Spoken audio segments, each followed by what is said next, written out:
Welcome back to Moms.new.identity podcast. I'm your host, Amber Ivana. Let's get into this episode. Yo soy la madre, I'm the creator. Yo soy la reina, I am the maker. You can bow down now or bow down later. I don't need you to be my validator. I am the healer, la curandera. I'm starting fires, don't need madera. Deep as an ocean, light as a feather. Bring on the dragons, I am the slayer. Madre, creator, I am madre. I'm your host, Amber Ivana, and this is Mom's New Identity podcast. First, let me say I'm glad you're here. On this podcast, my goal is to help fellow mothers redefine motherhood on their terms. How would I do that, you ask? Great question. By having honest, vulnerable, and sometimes even uncomfortable conversations about parenting, motherhood, childhood trauma, and mental health. We do this so we can challenge the ideas of what society tells us we're supposed to be and do as mothers and as women. My hope is that when we as mothers begin to heal and be true to ourselves, we can begin thriving instead of just surviving. So if you didn't already read the title and description in the episode, I think it's pretty self-explanatory, but today we're going to be talking about 7 myths that we internalize as mothers and 5 steps to unlearn them. And before we get into the episode, I just want to, throw a quick disclaimer out there that I'm not a licensed therapist, I'm not a psychiatrist, I'm not a psychologist. And when I share this, it's really for educational or entertainment purposes only. And a lot of this stuff is just based on my own personal experience. Not everything is always going to resonate with you, and that's fine. But the hope is that when I share this, it will encourage you to maybe do some inner reflection yourself. So take everything that I say with a grain of salt. Your situation is unique, and I don't know your situation. So just be mindful of that. That's all I ask. Yeah, let's get into it. Myth number 1, taking time away from your kids makes you a bad mother. And I think most of us at this point can agree on this, that taking dedicated time away from your kids is important. We all deserve a break as moms, as parents even. But in my experience, and I don't know if this is your experience, even when I know that time is what I need to feel like me again, I still sometimes feel guilty, or I feel like I can't take too much time, or I worry about their well-being, even if they're in good hands, even if they're just with their dad. I still worry about these things. And a good practice actually that I would recommend for any mom is to start implementing every single week time in your calendar, and schedule this in your calendar where you do something for you that fills your cup, that makes you feel energized, not grocery shopping, not running errands, not catching up on work or whatever it is that you have on your plate. I'm talking about literally just spending, if you can, 1 hour to 2 hours a week doing something for you and just relaxing. If you literally just want to go for a drive and listen to music, do that. Or go in a coffee shop and sit or go have a meal by yourself, just to be able to eat in peace, and whatever that might look like. To go roam Target for an hour with a nice coffee, and just not to grocery shop or run errands, but just because you like Target, you like being in Target. This is super important. And I know for me, because it's become habitual, I don't feel guilty anymore. It's something I'm already used to doing on a regular basis. But getting to that point, it took me a while, especially because my kids were a lot younger. And it's something that actually, if you have a partner, I'd encourage you to ensure that your partner has that time too. This has worked for me and my spouse, for me and my husband, where every single week we each take our me time. And that is one thing that is always in the calendar. We don't ever miss unless we're sick, or maybe we're just out of town, which rarely happens. But yeah, put it in your calendar. Do it now. Stop this episode. Just kidding. If you can, finish it first. Put yourself in your calendar. You deserve that. You do. Absolutely. Put yourself in your calendar. Do it now. Okay. Which brings me to myth number 2. Asking for or even accepting help as a mother means you're failing, or that you are incapable. And I don't know that everybody will apply to this. It will probably be people who have identified that maybe they have a certain level of hyper independence because of childhood trauma. I know that was the case for me, and it's kind of one of those things where you don't ask for help because the people that you were supposed to rely on, you say your caregivers, your parents, whoever, didn't always follow through when you needed them most. You didn't always feel that you could count on them, and there's almost maybe a little bit of an abandonment mood that creates this kind of, I don't need anybody's help, I don't want to ask for help, or the idea that asking for help or accepting it is burdensome to someone else. That shit is hard. You need help. You need a break. You can't do everything all the time. You deserve to take a break. And I know that for me, this was really hard the first couple of years, again, especially when my babies were small, because I was breastfeeding my first child, and the second one I combination fed and then eventually just switched entirely to formula, so it made it easier. But for a while I felt really guilty for even needing help at times. And fortunately, at a period in my life, or like when my kids were a lot smaller, my dad stepped in to help me quite a bit, and he got some slack for that. There was some expectation that I should have handled my kids on my own, and it was just this kind of attitude like, well, I did it, why can't she? And I'm not gonna go call out any names, but I will say that it was family members that were saying things like this, and it was really hurtful to find that out. But at the same time, like, I know that that's not necessarily about me. It's kind of like well, I didn't get that help, so why should she? Like, why does she get support when I didn't get support? Our mothers, our grandmothers that didn't get a lot of support, that are just kind of like, well, I didn't, so why should you? It's unfortunate that they would have that mindset of figure it out, I did, versus, you know what? I know how hard it was for me, so I want to help this person because I know that they need it, and I know how hard it was for me. Honestly, it just comes down to a lack of emotional maturity, that someone would see you asking for help, or accepting help for that matter, as a sign of weakness. It's about them, not about you. So if somebody has guilt tripped you about asking for help with your kids or anything like that, probably not someone you want to keep in your life. Just saying. The next one, the next myth number 3 that I think maybe some of us internalize. Well, this one's a good one. This is one I fight on a daily. That mothers need to get back to their pre-baby body, or just not let themselves go physically. And this one seems to be controversial because body positivity movement is a very big thing, and trust me, I'm all for that. But then on the flip side of that, you have people that are like, oh, you can't promote obesity, But here's the fact. You're never going to go back to your pre-baby body, because your body is never going to be the same after having kids. You are an entirely different person, and that is a good thing. And if your body doesn't necessarily function to the same level that it did when you were in fucking high school, it's not supposed to, honey. It's not supposed to. It never was. And the idea that your body is supposed to go back, it's supposed to reverse, it's a really, really damaging, I feel like, narrative that can lead to all sorts of body dysmorphia for women, eating disorders. I just think that having a certain level of neutrality with your body, like, you can love your body and still want to change it. You can look at your body and know that, listen, in my case, I am overweight. I don't know if that's pretty obvious if you're looking at me on camera, but I am overweight. I am the heaviest that I've ever been in my life, and that shit is uncomfortable. I don't always feel confident in the clothes that I wear.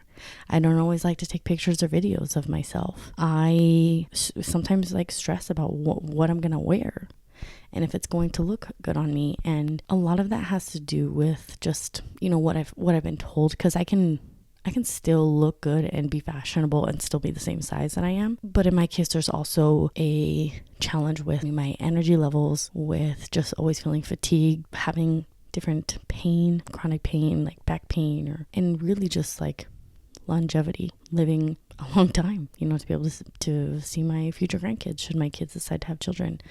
And so that kind of brings me to the, other side of the spectrum, where people are like, oh, if you promote people being fat or overweight, that you're promoting obesity. And I'm not for just ignoring your body and what your body needs. I beat myself up a lot about not being more active, but I think at the end of the day, what needs to happen is that I need to practice more gratitude. I need to practice more grace and compassion with myself, and gently remind myself that, hey, movement, eating more nutritious, is an act of self-love. It really is. And there's going to be days where I'm just too exhausted, or I didn't get a good night's sleep, and I'm not going to have all the energy in the world. And sometimes I'm going to be too exhausted from the day, emotionally drained, whatever, from running and chasing toddlers around, that I'm not going to have the energy to prepare a fresh home-cooked meal all the time. I might end up getting prepping a frozen meal or something like that. And that's fine. Should it happen all the time? No, it shouldn't. But you don't know a person's situation, especially when it comes to their body and why someone might be overweight. You don't know if that's tied to health issues, if there's some sort of eating disorder that's tied to very traumatic experiences in their life. I think that's probably a common experience for most people who are overweight or obese, is that there's probably some childhood trauma there that really just has gone unhealed. And so eating has become a sort of coping mechanism. So I think not only having grace and compassion with ourselves, that's very important, but with other people, and not putting this expectation on them. I think most mothers know that having children and childbirth really does a number on your body. But I think when we look at like our mother friends or, our daughters or, whoever, we don't look at them and think like, oh, you need to fix your shit, girl. Like after those kids, like, and if you do, like, you need to work on that shit. Like, you need to dig deep as to why you feel it's okay for you to judge other women about their bodies. Like, you need to be focusing on yourself, period. Okay. The other part of that is like letting yourself go physically is more than just your body, right? It's, your appearance, or maybe how you dress. And I do not do my makeup, like hardly ever. But when I do, I feel amazing. I feel confident. I feel good about myself. But I'll be honest, I don't always put in the time because I have toddlers constantly begging for my attention. And the fact is, if I have to ignore my kids and let them scream and cry for me to get ready, I'm not going to do it. I just don't feel comfortable about that unless I go and I ask my husband, like, hey, deal with these kids so I can get ready. He's more than happy to do that. But sometimes I just don't feel like doing that. Like, why am I going to get all ready and waste makeup just to stay in the house all day, or just go to the park with my kids? Like, why? What's the point? That's just for me. Girl, if that is what you want to do, more power to you. If that's what you need to feel good about yourself and like feel confident and conquer the day, girl, keep doing it. The fact is, like, we got to stop letting those external voices, be it society, social media, whatever, tell us that we're not doing enough. Show up enough for you that you can feel a sense of peace and joy so that you can show up for your kids. That's the most important thing. Not how you're dressed, not how your body looks like. Literally, my wardrobe looks like Adam Sandler. I don't know if you've seen those memes of like Adam Sandler and how he dresses in public. That's how I look like 90% of the time. I'm not gonna lie. Okay, this next one kind of ties into the last one. That was myth number 3. Hey friend, are you enjoying the episode so far? I sure hope so. If you're a fan of moms.new.identity podcast, I just want to remind you to take a moment to follow the show, drop a rating or a review, and last but certainly not least, be sure to share this episode or just the show itself with friends, family, or anybody else you know that might benefit from the show, both in person or on social media. If you're watching this on YouTube, just be sure to like this video and hit the subscribe button. Don't forget to click that bell so you can be notified whenever a new episode is released. Please know that your continued support is what will help this podcast grow and reach more people who need to hear the messages that we share on here. Thanks again, and let's get back to the episode. Myth number 4, and this probably applies more to like cis hetero relationships. My experience has been that this is more common in cis hetero relationships, and that is that if you don't meet your husband's needs sexually, that he's going to cheat on you.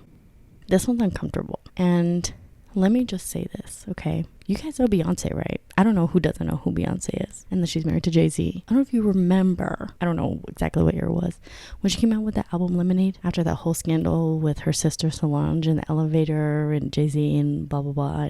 And there was some speculation, and I think at this point, it's safe to say it's been confirmed even by Jay-Z himself that he cheated on her. Bro, you could be Beyonce and still get cheated on. So let's just put it this way. Cheating, when a man cheats on a woman, it is not about her. It is about him and his fucking issues. Okay? Like, for real. And the reverse is the same.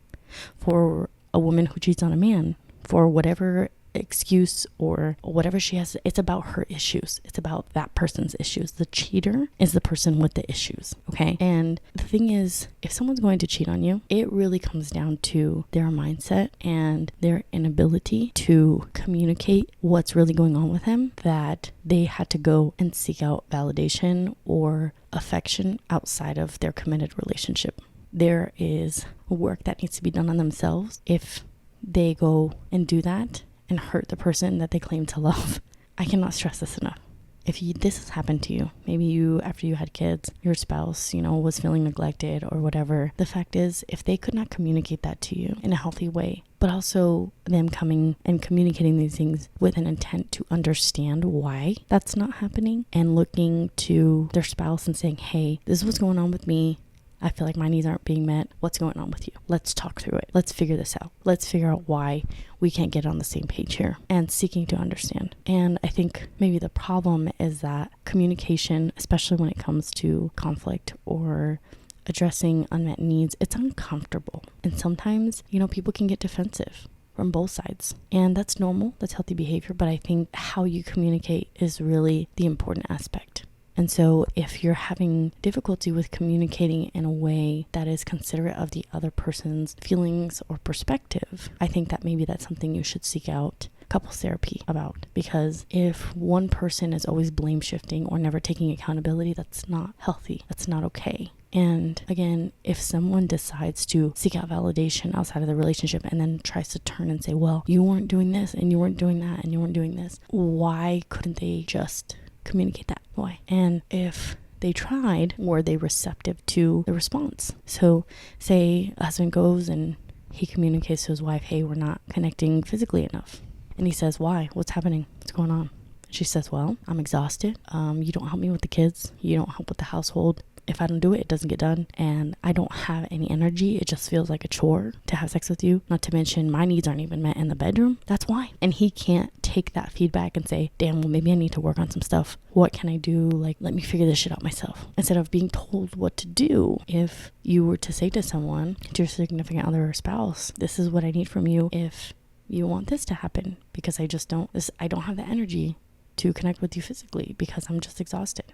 Are you going to hear them out or are you going to shut them down? That brings me to my next myth. Myth number 5, doing everything for everyone makes you a great mother. And I think that a lot of this maybe is probably what was modeled to us. We saw our moms take care of the entire house and then make a meal for everybody or go to work and then turn around and do all of that too without any help maybe. Or we just saw our dads just not take on any of those responsibilities. And so there was just this idea that that's what the woman's supposed to do in, a hetero relationship or a marriage. That's just what she does. My mom did everything for everybody, so that's what I'm supposed to do, right? Even if it wasn't what was modeled to you. I know that for me, I always heard that, a good woman cooks and cleans, is a freak in the sheets and a lady in the streets, I think that for me, part of this is because when I took care of things without being asked as a child, because I had single parents. At one point I lived mostly with my mom and then again with my dad. And when I just took on things without them having to tell me, that was like when my parents were most appreciative. And it's appreciated in the workplace too. When you just do everything without being asked, or you go above and beyond, or being hyper productive, it's rewarded. And so it's very hard to switch it off when you've done that for so many years of just taking care of everything because you had no other choice. But, sometimes you just gotta leave the dirty dishes in the sink. Sometimes, hey, I leave the damn toys on the floor because the kids are gonna mess them up again tomorrow anyways. Sometimes you just gotta let the damn laundry pile up. It'll get done eventually. You know what I'm saying? Sometimes you just gotta let it go. Sometimes you gotta take a break from work so you don't burn yourself out. Doing everything for everyone, if you want to, and that's what fulfills you, that's great. But so long as it doesn't come at the expense of your own needs, because that is how resentment grows. That is how you can end up having or being just really impatient with your kids and just resenting them in some ways. There was a video, I think, that kind of went viral where this mom was yelling at her kids because of something very minimal, and they chose to record her, which was, to me, seemed pretty fucked up. That the mom's clearly having a breakdown because she's carrying all of this, and they in that moment decided to just record her. Oh, look at how crazy our fucking mom is. But what? And while I don't think that the mom is necessarily, I don't think there's really an innocent party in that scenario. I think that the mom probably could have done a better job of implementing or setting boundaries, not only with herself, but with her kids, and saying, hey, my expectation is that you take care of these things yourself versus just doing it because it's just easier. I think sometimes, especially as women, there's this idea that asking for something or being assertive and addressing your needs is maybe selfish, or it means that you're bossy, or you're just too much as a woman, or you're too high maintenance, or you're too demanding. And so I think a lot of us as women have been taught to just silence our inner voice, and the idea of asking for what we need in order to feel sane just feels too uncomfortable. And so I know in my experience, sometimes I've noticed a pattern of me expecting my husband to anticipate my needs instead of just communicating them. And I think for me, you may or may not relate to this, getting our relationship to a point where he was just able to anticipate my needs was comfortable because I didn't have to explicitly say, hey, this is what I need from you. Because anytime I would do that, instantly would start the thoughts of, oh God, he's gonna think I'm too much. I'm just like asking for too much. I'm just so high maintenance. Like he's gonna feel like this, he's gonna feel like that. When those stories just weren't true. It was just a story that I was telling myself. The point I guess I'm trying to make here with this is that you can't do everything for everybody. It's just not healthy. It's not normal. And if you find yourself defaulting to that because it feels easier, is it really easier? Really? Or is it just too scary or too uncomfortable to communicate your needs? Because for so much of your life, you were made to feel bad for communicating what it was that you needed. So just think about that. Myth number 6. Oh, we're getting close to 7. Great. We shouldn't make motherhood our entire personality. This one's kind of funny. I kind of talked about this in not the last episode, but in the episode I mentioned earlier. Did I mention it with Diana? Social justice and activism starts in the home. We kind of talked about this. And one of the things that she said was like, what's wrong with just being a mother? I'm okay with just being my main focus right now in my life. And I loved that she said that because it is so true. If that's where you're at in your life, that's fine. If you don't want your entire life to revolve around your kids, that's fine. Like, who cares? You have too much on your plate to really give a shit what anybody has to say about how you come off and whether or not you're making motherhood your entire personality. Like if you have on the mom shirts and the mom hats and like the mom mugs, like, girl, I got all of those too. Like, come on. I got a mama bear hat. I got a world's best mom mug. And like, I love that stuff. I am so proud to be a mom. Like, to me, that's just like, people rock their favorite sports jerseys because they're proud of their team. They feel it's part of their identity. Like, guess what? Being a mom is part of my identity. Is it the entirety of my identity? No. But right now, it is the center of it. And I'm okay with that. And if somebody wants to give me some slack about that, they can go, they can take a hike.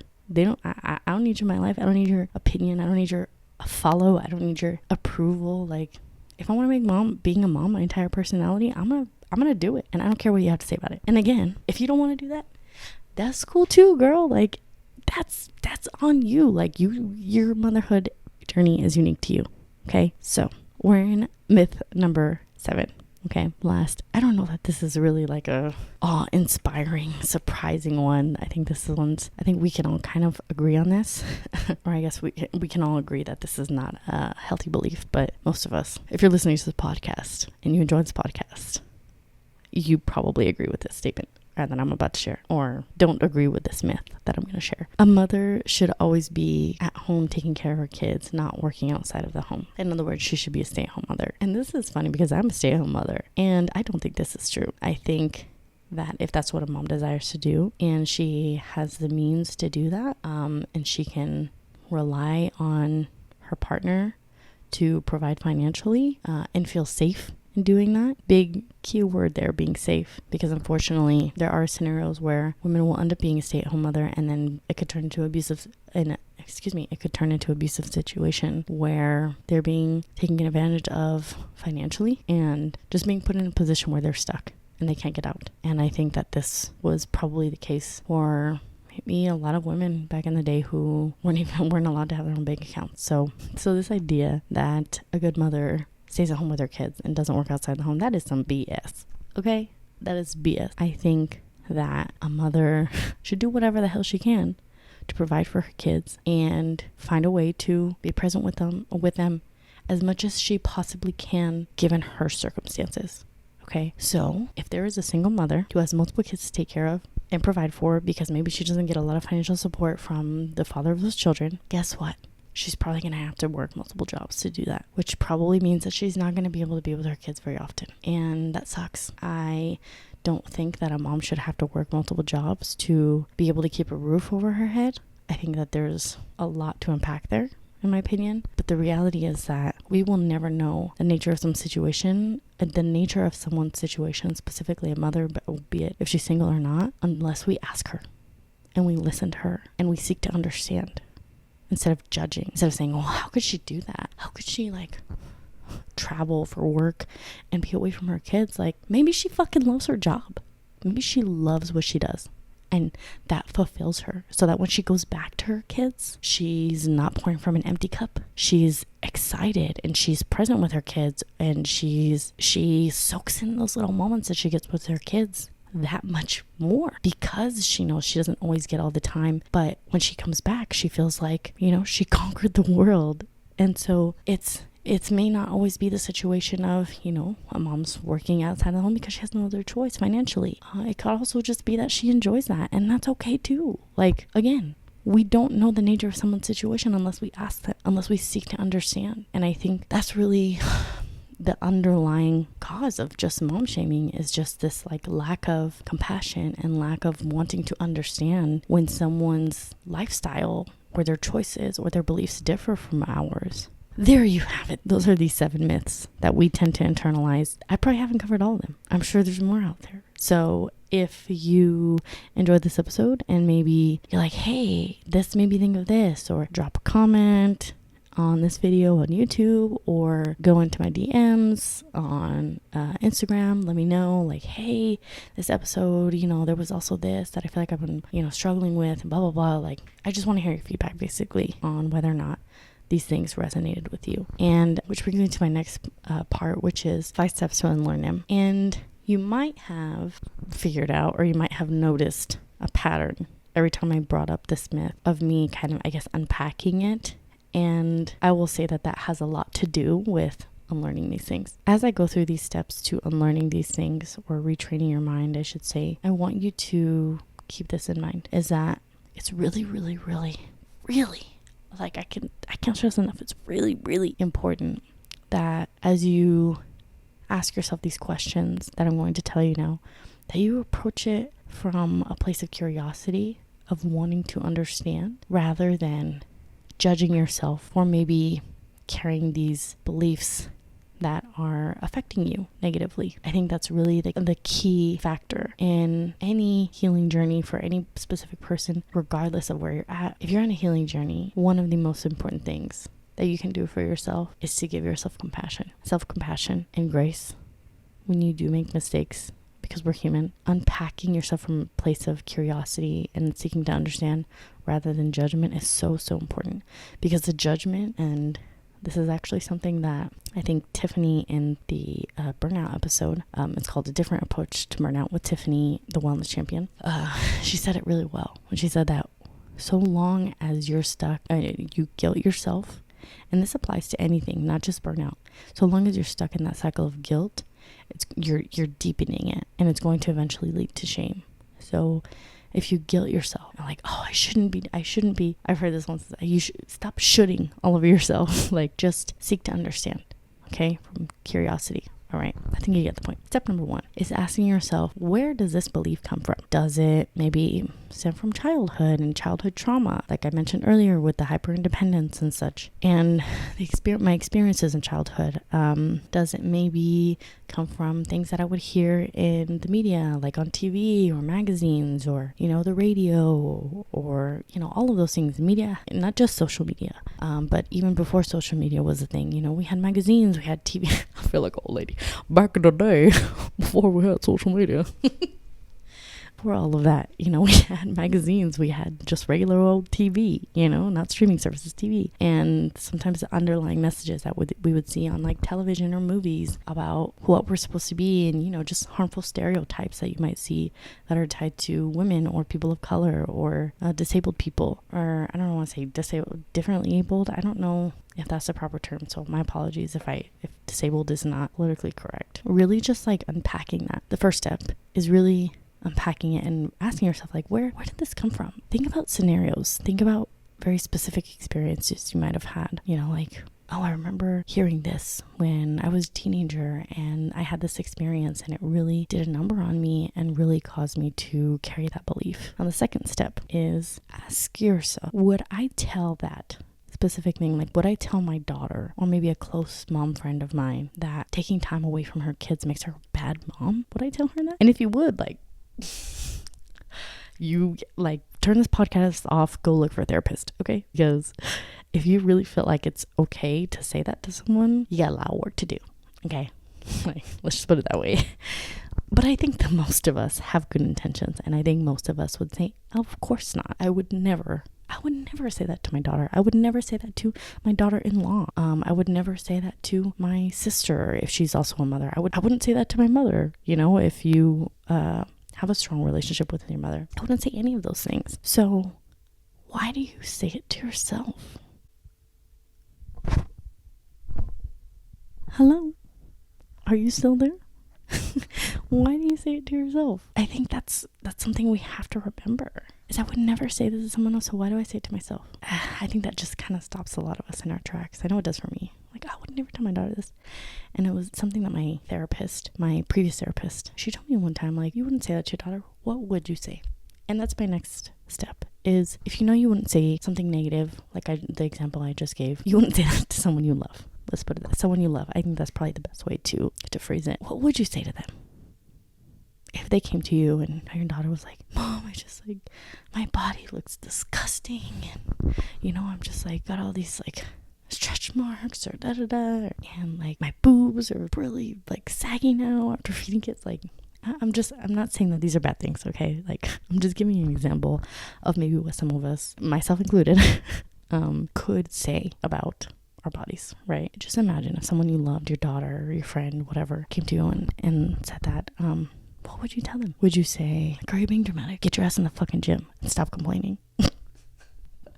That's like, I laugh because like some of you have that relationship and that's fine. Like, if that's how you communicate, you're like, girl, stop complaining.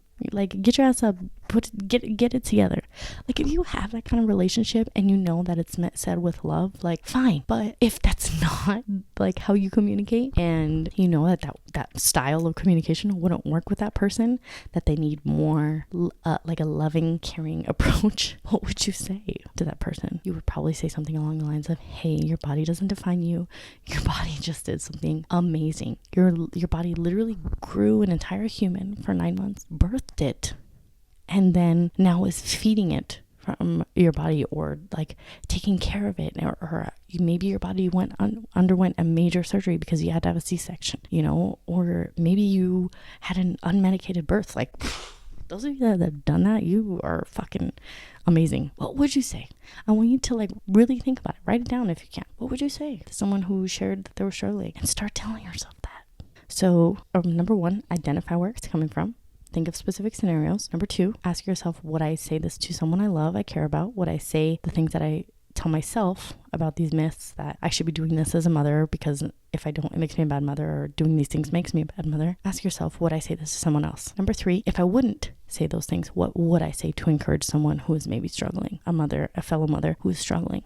What would I say to her? And number 4, I think this is probably the most obvious step at this point, is start telling yourself these things. But, and here's the thing here, before you do that, notice when your mind is telling you the story in your brain that, oh, I'm supposed to be doing all of this stuff, or, I need to get back in the gym, like, I need to do this, or I should be home with my kids, like, I don't want to be working here anymore, like, whatever the case is, notice it.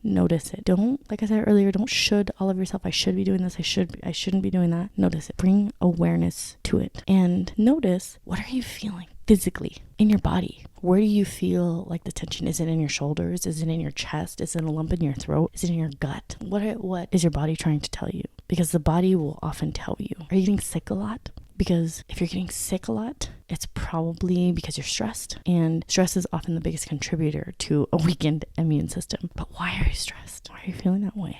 Unpack it, identify it, name it. But the key thing here, okay? Name your feelings. Name what it is that you're feeling. Are you feeling angry? Are you feeling frustrated? Are you feeling guilty? Are you feeling ashamed? What are you feeling? And what is the story you're telling yourself? What are you saying in your brain that you're not saying out loud to yourself? Perfect example would be, the things that I tell myself about why I'm not doing this or that or whatever the situation may be. Can I debunk those by what my therapist used to say was fact-checking myself? And what this involves doing is basically saying like, okay, so I'm telling myself that I'm this, but is there something that I can identify that has happened, that has occurred, like a specific scenario or thing that I've done that can debunk that? An example of this would maybe be like, maybe you tell yourself you're a bad mom because you take time away from your kids, or you wanted to take a vacation away from your kids. And the story you're telling yourself is like, oh, that's so selfish of me, this and this and that. I shouldn't be taking off. Like, my kids need me. Can you point to something? If the story you're telling yourself is I'm selfish, can you point to something in your life, multiple things even, that points to you not being selfish,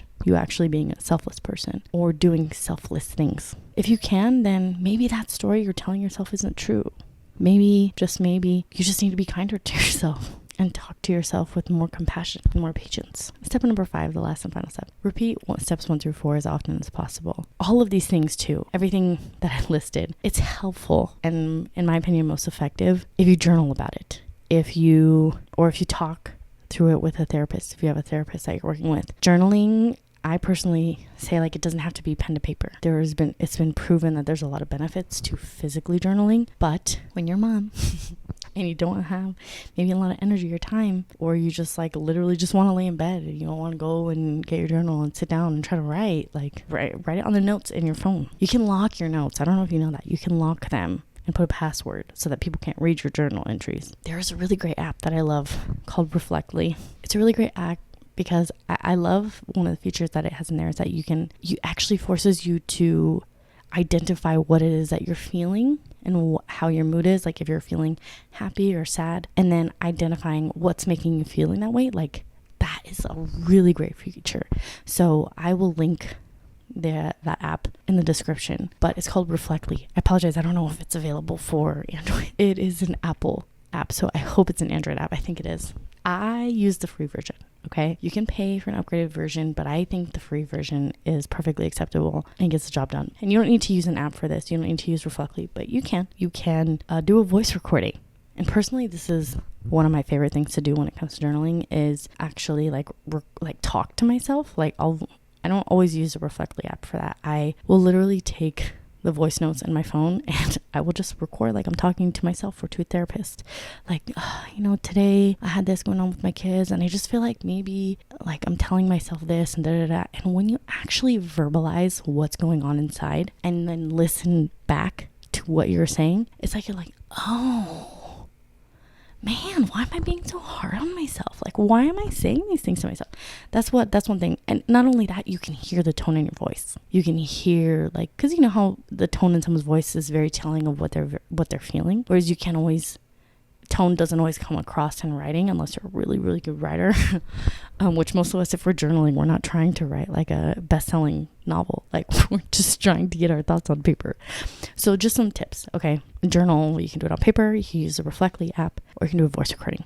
But these are key things in being able to take these steps to unlearn not just these things that I listed in this episode, but really any story or thing that you're struggling with that's causing you distress in your life, is identifying where it's coming from. That's literally, that's doing the work. I think that this about covers it, but I wanted to finish this episode off with affirmations or mantras that I want you to do. I want you to repeat these. If you're in your car, if you're in the shower, if you're maybe at the gym, if you feel comfortable, I want you to repeat these out loud, okay? Or just say them in your head if you don't feel comfortable saying them out loud. But if you can say them out loud, say them out loud, okay? Or come back to this part and do this. I am a good mom. I am not a perfect mom, and that is okay. I am trying every day to be the best mother I can be. My motherhood experience is unique to me, and no one can take that away from me. Comparing my motherhood experience does not serve me. Having bad days does not make me a bad mom. I am capable of overcoming hard days. Every day is an opportunity to show up for myself and my kids. I am grateful to myself for all the things I do every day. If you want to do that again, go back, rewind, and say these out loud. Save this episode so that you can come back to it and skip to the end and do these as often as you need. And add to them if you want to. But I think I probably need to do these myself. As I was writing, I was like, damn, I need to do these too. I'm not always great at doing affirmations, I'll be honest. But I hope that this episode was helpful to you. I hope that it caused you to reflect on maybe some beliefs that you're carrying that are no longer serving you, so that you can get out of mom guilt. And which reminds me, is if you haven't already, I want to say it's probably like my second or third most popular episode on this podcast is letting go of mom guilt. I'll link it in the description, or it'll probably pop up at the end of this YouTube video, or I should say I'll also link it in the show notes so you can listen to that one. But you'll notice a lot of similar themes here, and I've probably repeated a lot of the same things that I repeated in that episode. But if I'm repeating myself, it's because, well, it's important. It must be important if I've repeated it enough times. Again, I just really hope that this episode served you, and if it did, please share it with someone, a fellow mom, someone you care about. But even if you want somebody to really understand why you do the things that you do, or maybe why you struggle so much with certain things, and maybe they're not a mother themselves, ask them to listen to this episode. So until next time, I love you, care about you. Let's continue to heal together. Okay? Talk to you soon. Mom's New Identity podcast is produced and edited by your host, Amber Ivana.